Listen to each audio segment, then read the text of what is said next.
Hello दोस्तों, अस्सलाम वालेकुम। मैं उम्मीद करता हूँ मेरे सब दोस्त अहबाब खैर आफियत के साथ होंगे, जहाँ होंगे खुश होंगे, आबाद होंगे, शाद होंगे। आज हम जिस टॉपिक ऊपर बात करने जा रहे हैं वो है कर्वेचर, पेनिस श्रिंकेज, अज़ुए ख़ास का सुकड़ जाना, छोटा हो जाना। एक एक अल्फाज के दो दो तीन तीन मानी करके बताने का मकसद सिर्फ मेरा एक ही है, ताकि चिट्टे अनपढ़ या कम पढ़े लिखे या ज़्यादा पढ़े लिखे सबको आसानी के साथ समझ आ सके। आज मैं रीज़न बताऊंगा पेनिस श्रिंकेज की।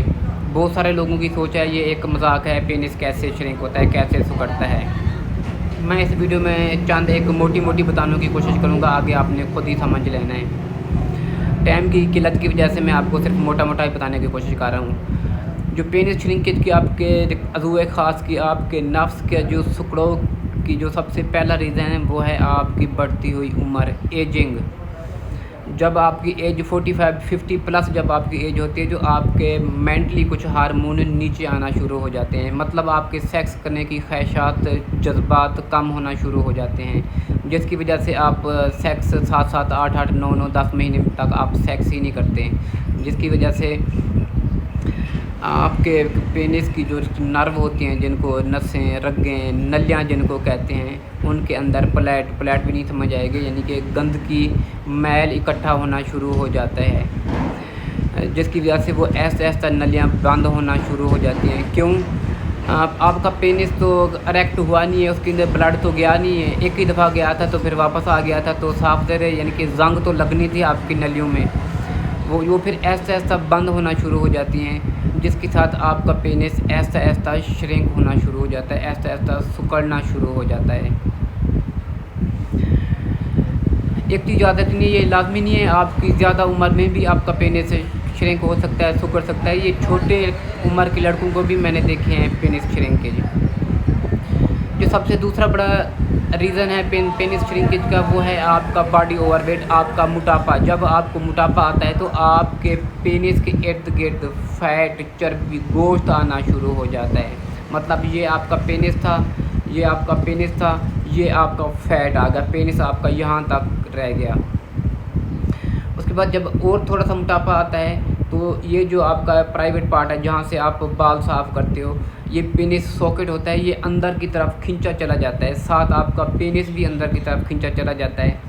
जब ज़्यादा अंदर की तरफ खींचा चला जाता है तो फिर आपका पेनिस पहले यहाँ था, सॉकेट खींचा है, फिर यहाँ हो गया, फिर आखिरकार सिर्फ एक छुआरे जितना बनता है आपका पेनिस। आज मोटापे का इलाज करना कोई मुश्किल काम नहीं है, बहुत ही आसान काम है, बहुत जल्दी या वेट लूज़ किया जा सकता है।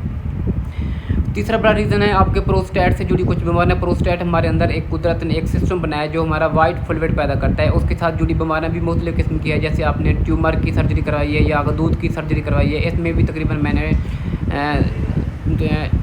यानी कि 75% लोगों के पेनिस श्रिंकेज देखे हैं। चौथा बड़ा रीज़न है वो, अगर मैं यहाँ पे पेरोनिक डिजीज़ की बात करूँ तो पेरोनिक डिजीज़ मतलब नफ्स का टेढ़ा हो जाना, नफ्स के अंदर गुठली का बन जाना, तो ये भी पेनिस श्रिंकेज का बायस बनता है। अब यहाँ पे लोगों ने मुझसे सवाल पूछना है कि ये पेनिस ये टेढ़ा किस तरह होता है।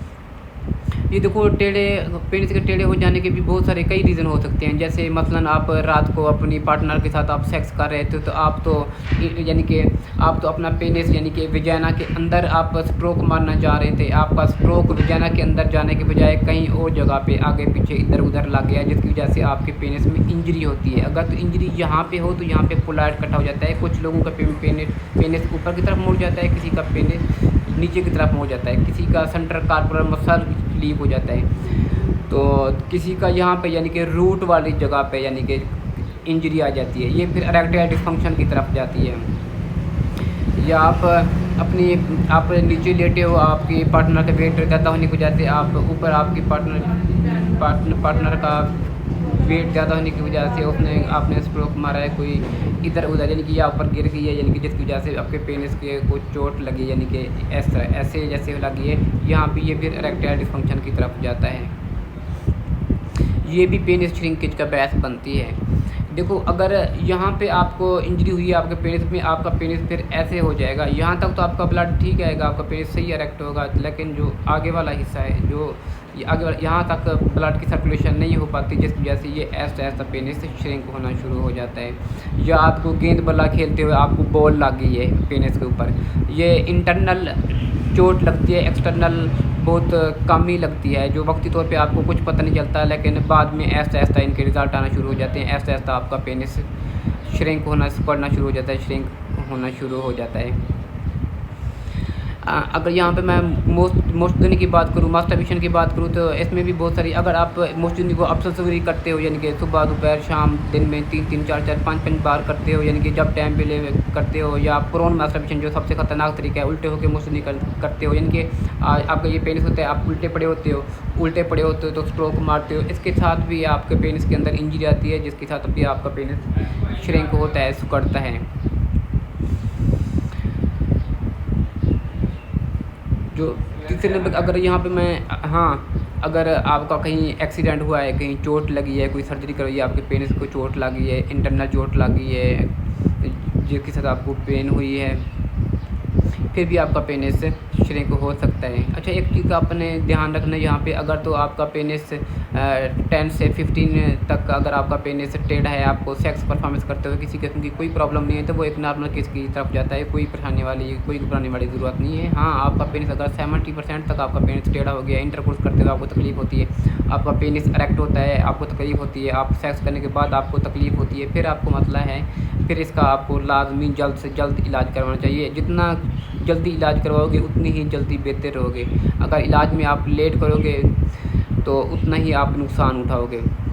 आइए चलते हम लाइफ़स्टाइल की तरफ। लाइफ़स्टाइल में भी बहुत सारी चीज़ें हैं, जैसे मिसाल के तौर पर आप अल्कोहल यूज़ करते हो, शराब नोशी आपको पहली दफ़ा तो यूज़ करने से आपको सुपरमैन बना देती है, आप सही सेक्स कर लेते हो, लेकिन ऐसा ऐसा फिर आप एक ऐसी स्टेज पे पहुंच जाते हो जैसे फिर वापस आना फिर मुश्किल नहीं, नामुमकिन हो जाता है। ऐसे स्मोकिंग करना, स्मोकिंग का मतलब ये नहीं है आप 2-3-4 डब्बियाँ ख़त्म करोगी तो आपका पेनिस श्रिंक होगा, अगर ऑन ऑफ यूज़ करोगे तो आपका पेनिस श्रिंक नहीं होगा, वो भी हो सकता है।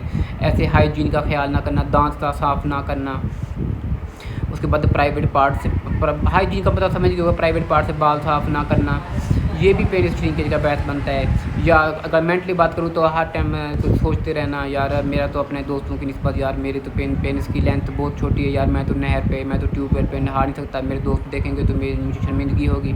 इस तरह के डाउट अपने माइंड में बिठा लेना। हर बंदे की आजकल सोच है, यार मैं छोटे वक्त में कोठी ले लूँ, बंगला बना लूँ, बैंक बेंच बना लूँ, इस तरह की सोचें। काम नहीं करते, इंडोर काम करते हैं, सारा दिन चेयर पे बैठ रहते हैं, एक्सरसाइज नहीं करते, बाहर नहीं जाते। खाने की अगर बात करूँ तो बर्गर, शवारमे, पिज़्ज़े, जो ब्लड जमाने वाली जितनी भी खुराकें हैं, ये भी आपको एक तो इरेक्टाइल डिस्फंक्शन, मर्दाना कमज़ोरी का बायस बनती हैं, दूसरे नंबर पे आपके पेनिस श्रिंकेज का भी बायस बनती है। मैं ये प्रूव करके दे सकता हूँ।